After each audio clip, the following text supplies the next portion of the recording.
After college, I headed out, and my first stop was San Francisco. During the day, I worked as a graphic artist, and on the side, the evenings and weekends, I did ceramics. I bought a kick wheel, put it in my kitchen, I had a large kitchen, and a small kiln. And I started making bowls, teacups, and this beautiful pitcher.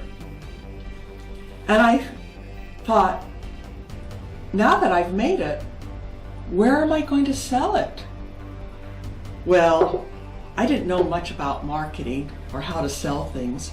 So there I went down to Ghirardelli Square, and there was one other fellow there selling painted gourds, and we set up shop selling our wares on the street. That was in the winter, in the early 70s, and it was kind of, San Francisco drizzle. But by summer, there are about 15 or 20 other vendors joining us. And now if you go down there, there's got to be 50 to 100. So that was a very fun adventure. Then, off to Portland, Oregon. Once again, during the day, I worked as a graphic artist, but I always wanted to keep my hand into fine art.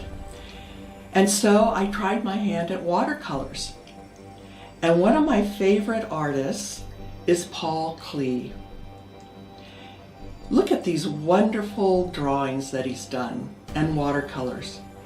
He uses all kinds of paints and techniques and papers, thick and thin, and his ideas are so whimsical and fun. So I wanted to copy his whimsical watercolors. So I did things like this, and this one, and this one,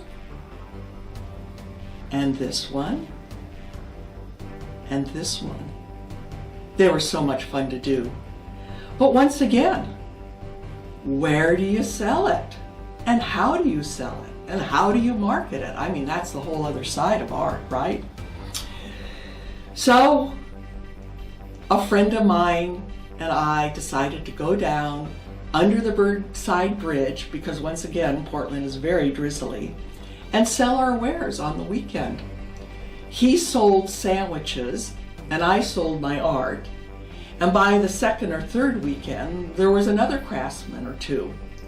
Well, now, if you go to Portland, Oregon, and you go to the Saturday market, there's got to be hundreds there.